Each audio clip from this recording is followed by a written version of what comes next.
We're live. Right. This is going to be a. Well, obviously, there's a title, there's a topic. And I'm going to try my very best to stick to the topic. Excuse me. Oh, coughing. Another thing is this up here. Because there's this horrible thumbnail creator that says, smile at the camera. So what I was aiming to do was to have this as my face, because I didn't like the picture and there's no way to change it. I pressed the revert, and that's all you need to hear. So the aim is to compose myself. The aim is to record a video every day, as often as I can. Now, dear viewer, I don't know whether or not anybody is viewing this, right?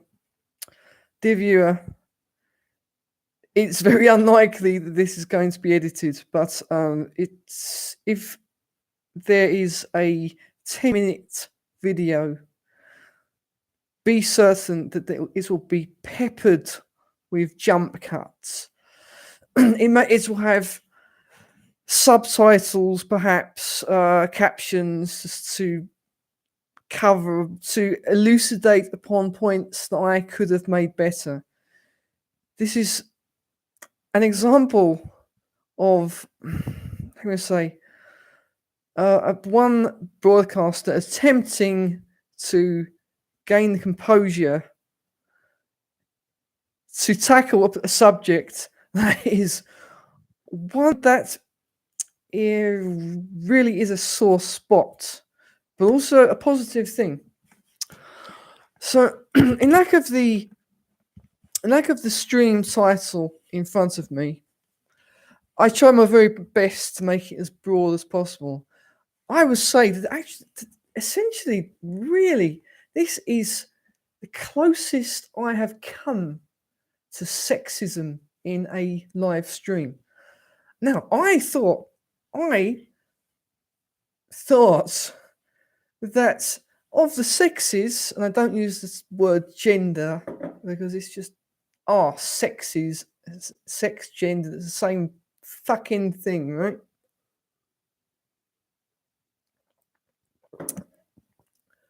I didn't think I would be attacking my own sex, but I am actually attacking individuals of my own sex. But I'm going to branch it out into so we can say that it branches into female side. Oddly, this particular type or group of types that express this kind of behavior, these gamma males, peculiarly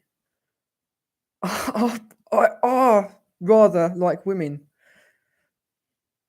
The gamma male, and also this topic is going to be about my unfortunate capacity to attract these people who. So let's I'm going to attempt without any notes. How can I prove to you that I do not have notes?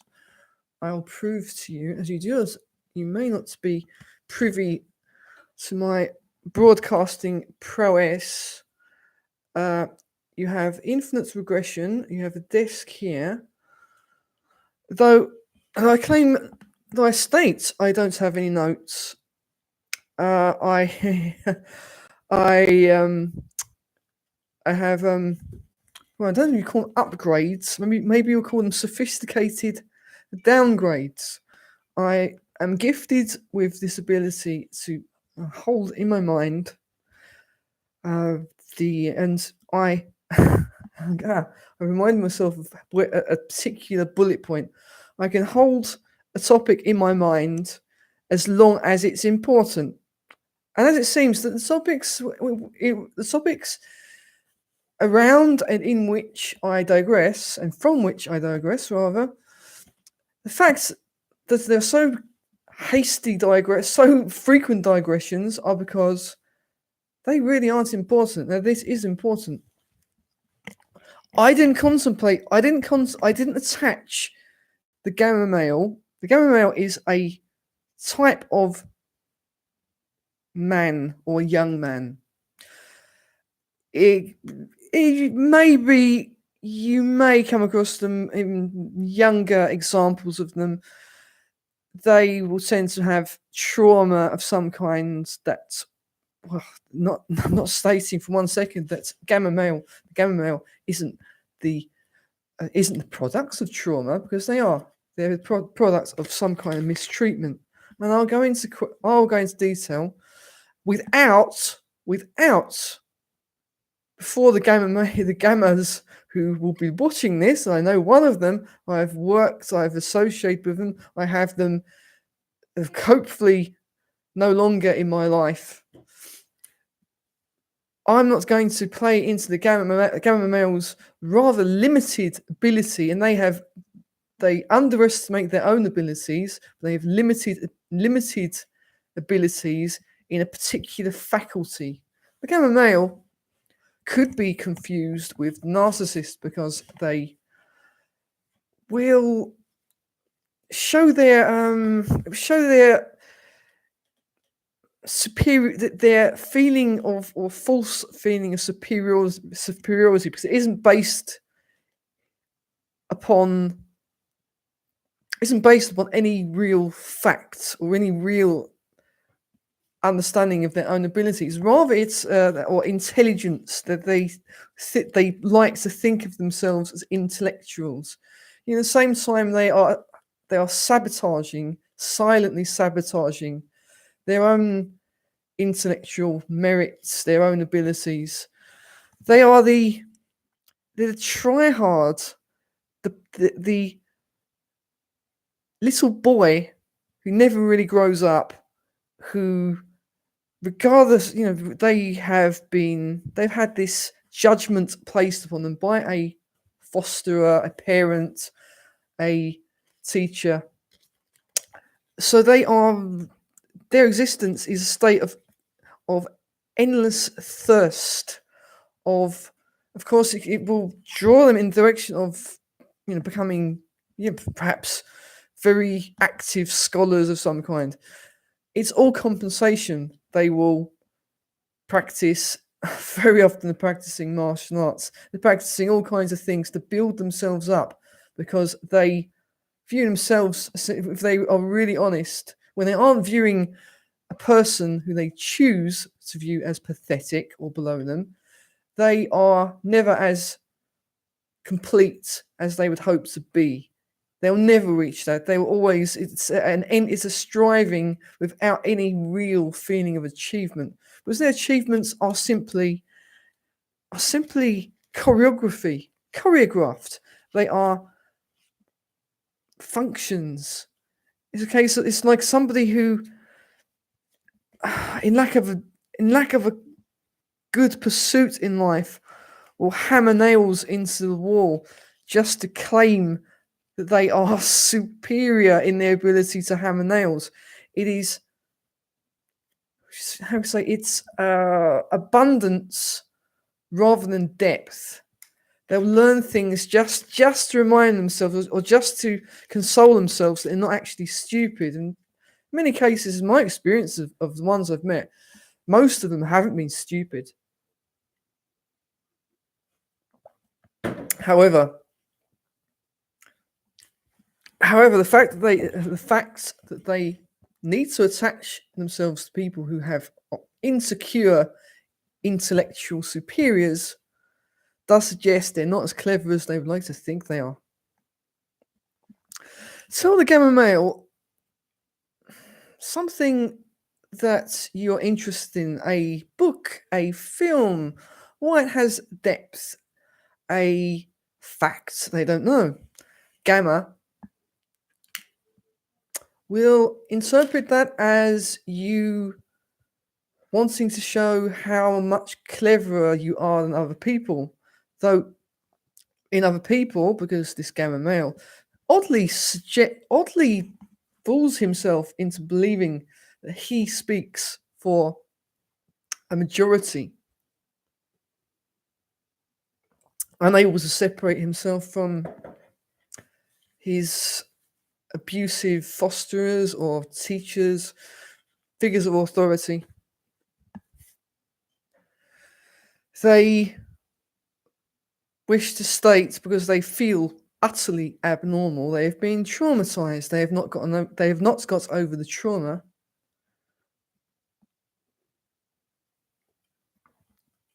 They have convinced themselves that they are fixed, they are normal, they're fixed by means of continual reparation and improvements and gorging on what they are lacking, and that is the greatest aspect of them. They feel maybe not what you would call empty, lacking, not complete, damaged, in need of repair. But their greatest method of convincing themselves that they are complete, that they have completed, if not the hero's story, but they have at least completed the first stage of it. They are mature, they are adults, they are, if not masters, they are very skillful apprentices. And the friends they attract, oddly, they attract, well, you wouldn't call them friends, you'd call them people they wish to view as underlings who aren't. Who oddly, the ones they consider their underlings, or they try and convince themselves of their underlings, the ones who they criticize over anything, any educational flaw will be brought up to make themselves feel better, to make themselves feel as if they are the learned, oh so learned persons. So these characters they attract, they are blind to they blind themselves consciously to their more positive aspects. They will choose to see aspects in them, or will exaggerate positive aspects that aren't threatening to them. They oddly seem to be drawn like flies to the flame, because these characters these accomplices invariably burn them, because they are very vulnerable themselves. They are attracting, when it's a mate, it will be a damaged cast off. And they'll wrongfully view their same sex acquaintances as being of no threat. But when it comes to people who it's their mind, and they actually underestimate those who are the true threat, any kind of obvious physical threat, they back down. They show their true colours as the coward.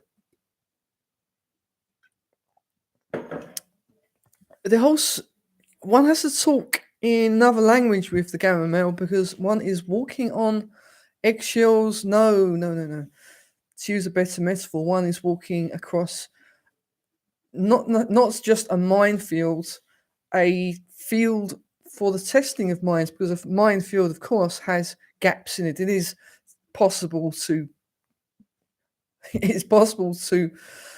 surpass a traverse. I make mistakes, and I can admit to my mistakes because I'm not a gamma male.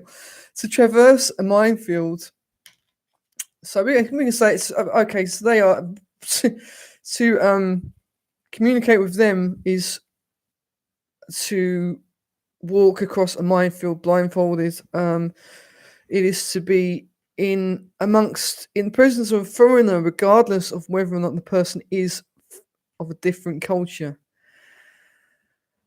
It is just a lot of work. You're drained by their constant needs to show their aggression this aggression that is glowing behind a very thin veneer. Their constant needs to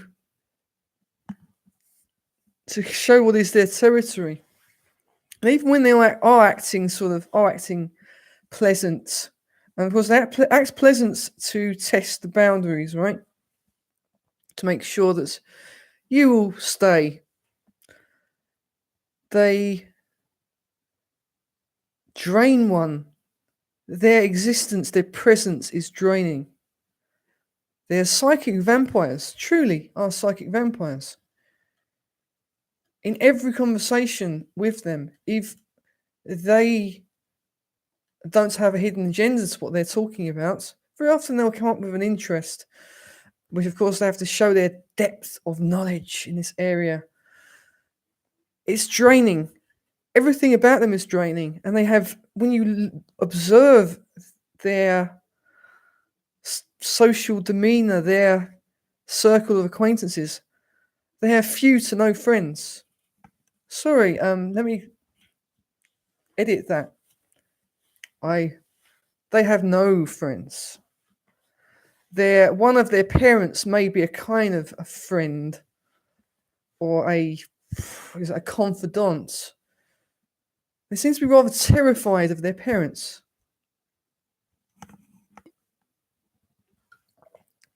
They've had not the cold mother, but they've had, yes, they may have had a cold mother, but they've had a very, more importantly,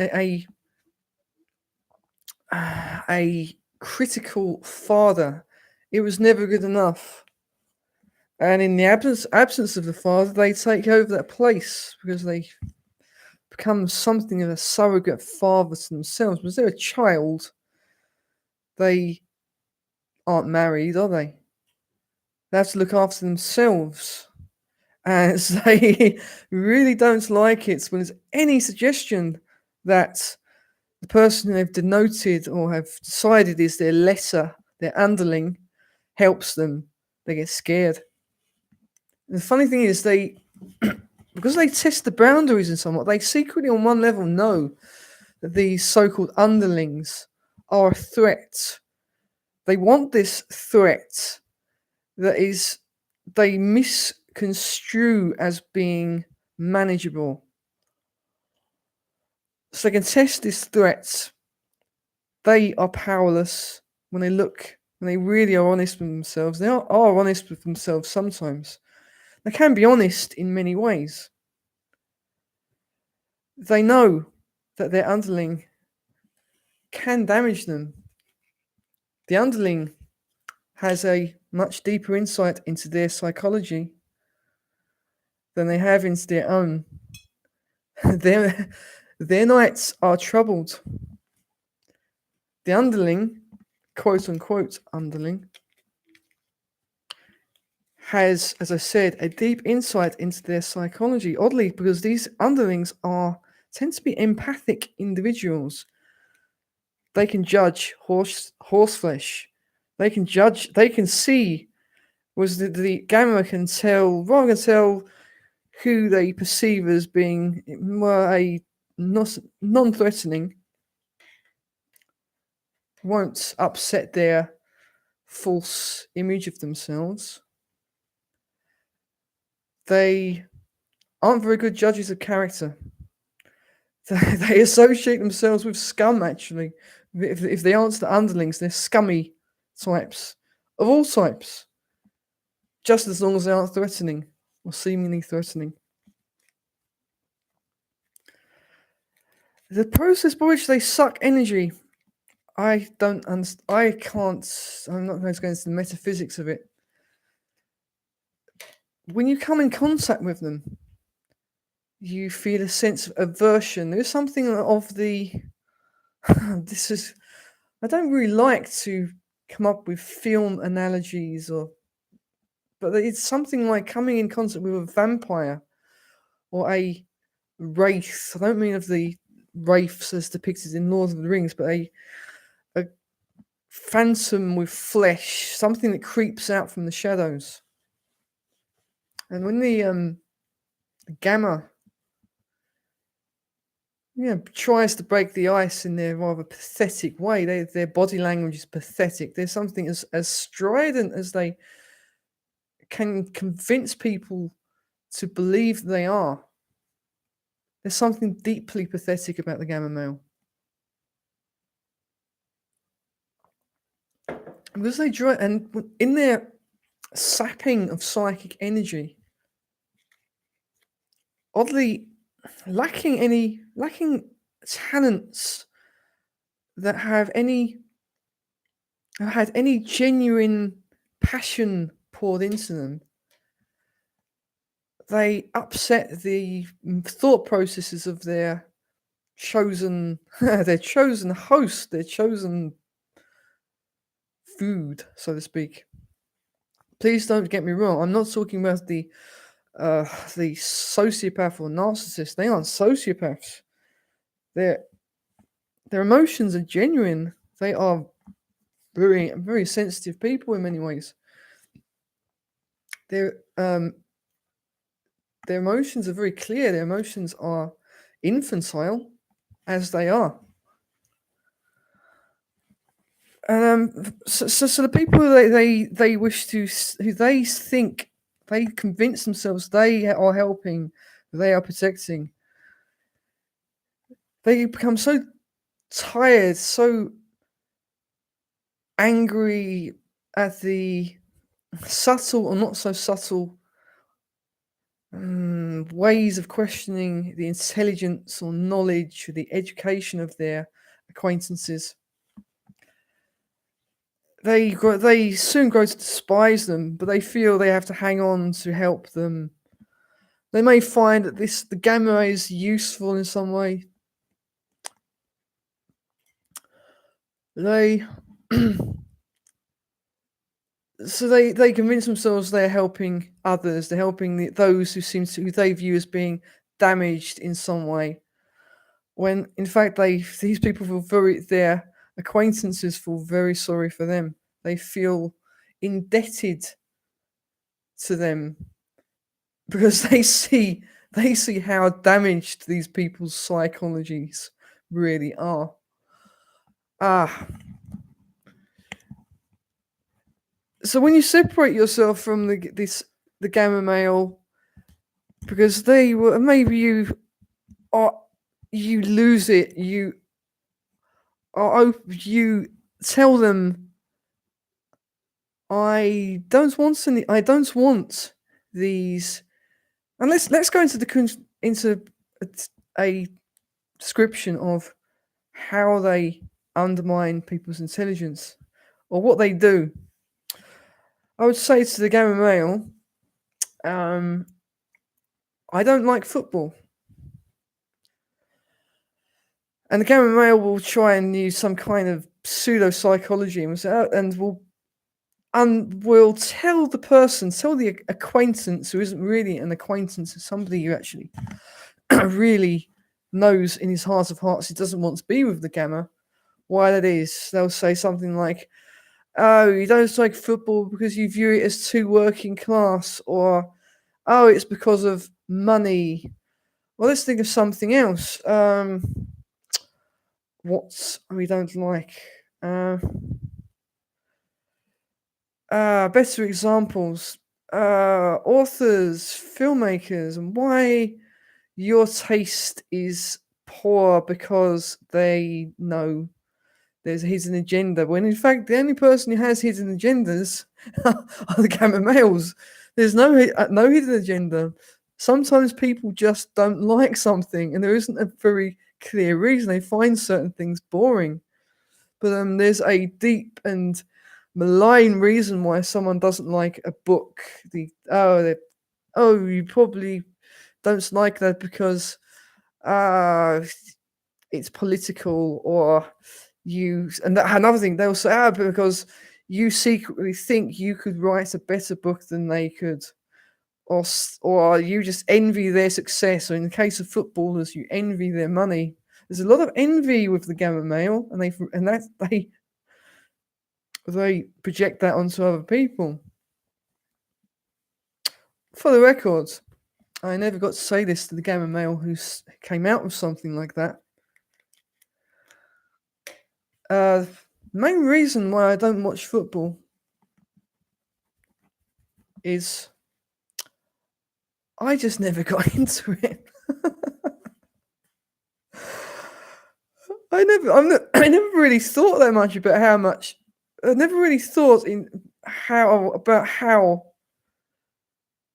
about what the earnings of Premier League footballers are. And I find it a bit odd, to be honest. You know, this whole thing. Well, you'll get people, and oddly, it seems to be Gamma males who will do this. Gamma males will oddly don't support their local football team. They may support a football team that is almost local, within like 100 or so miles, but they don't. They'll support a football team because, well, why? They're feeling a certain way on the day, or there's some historical facts they wish to believe they are proud of knowing, temporarily proud because their achievements don't really satisfy them for long. Or it's because, yes, it probably was, one of their acquaintances supported a football team that they learned to despise. Or they learned to despise the acquaintance who said something that wasn't meant to be upsetting, but they took the wrong way. They take many, many things people say the wrong way. There's always a hidden agenda, even when the acquaintance has their best interests at heart. So they switch teams. Their allegiance is very, very loose. Their allegiances with their so-called acquaintances are very, very loose. Otherwise, they would find ways to negotiate through it. They probably support these football teams, knowing them, because these football teams are in the locality of a side of town that's somewhat less common than they really think their roots are. Football. Why am I talking about football? Because football, yeah, these things, these areas would be theoretically, if one were to be envious, people earning money for doing little, and actually, it's a something of a what's it, a gift from the gods, a windfall? No, what's the term I'm looking for? More of a blessing. It's rather someone is star-crossed, or the opposite of being star-crossed is a blessing. It's a gift. It's really rock stardom or somewhat. They aren't top of any field. And when they admit they aren't, they'll go on about, well, how they're just in the wrong field. That's why they're not at the top of it. There's some other little area they think they could have been famous, but the world was against them. They tried to become successful in the field that was chosen for them by their parents, the Gamma male. I mean, in a way, it's pathetic that the person who's the acquaintance of the Gamma male returns time and time again. They are very forgiving, the people they associate with. The Gamma male, after having a hissy fit or something, will come back. They will lie about what's the accusations they placed on them. They will try to rewrite history regularly. Will rewrite history. They rewrite past tense narratives. The acquaintance on what is it, second, third, fourth, fifth time returns, convincing themselves in the ability of really using the own experience of people who aren't gamma males to improve, that they will learn to negotiate. So they may hear something from the gamma males telling them why, oh, how things are so much better, oh, they're getting on better. It can be more interesting when the gamma male is in a good mood, is less neurotic than usual. Some companies better than no company, the acquaintance convinces themselves of.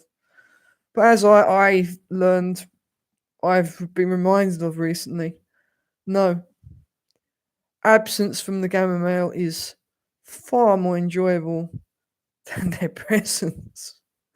When you realise, when you hear the phone ringing and you're almost certain who it is and you've grown, that's a sign that there's a gamma male, maybe the female equivalent. Because, I forgot to mention, the gamma males are, they're because they've had a very peculiar relationship with their fathers.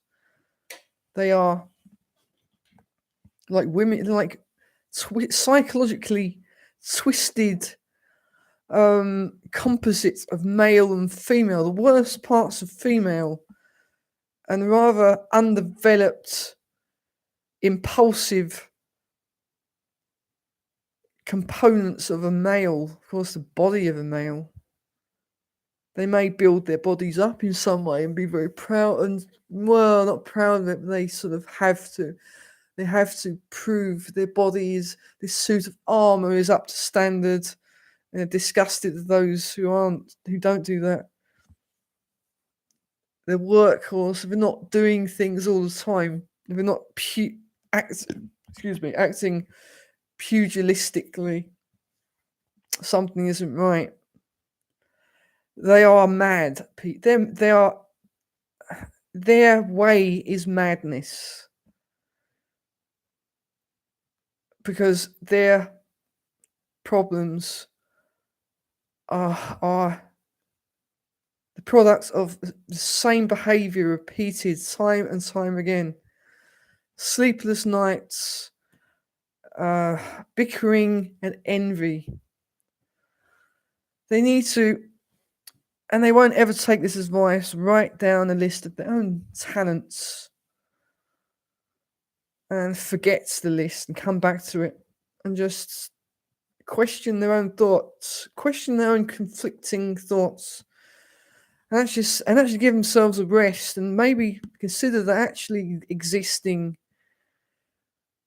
and the fact you haven't really done, well, of course they've harmed people, but they could be a lot worse. To use that, and I don't mean a lot more pathetic, they could be a lot worse people than they are. To just be happy to exist, to say, okay, I've done enough. I've learned enough. I'm not perfect. I'm not perfect in the way that is acceptable. They're never going to be. They're never going to complete the hero's journey. And they're cursed. Or they may complete the hero's journey, but only when they make peace with their father, or a male surrogate, a teacher.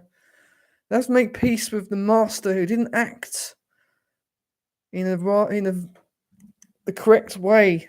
The master's behavior was not correct, and they will not complete the hero's journey until they cease to emulate the master and copying his mistakes.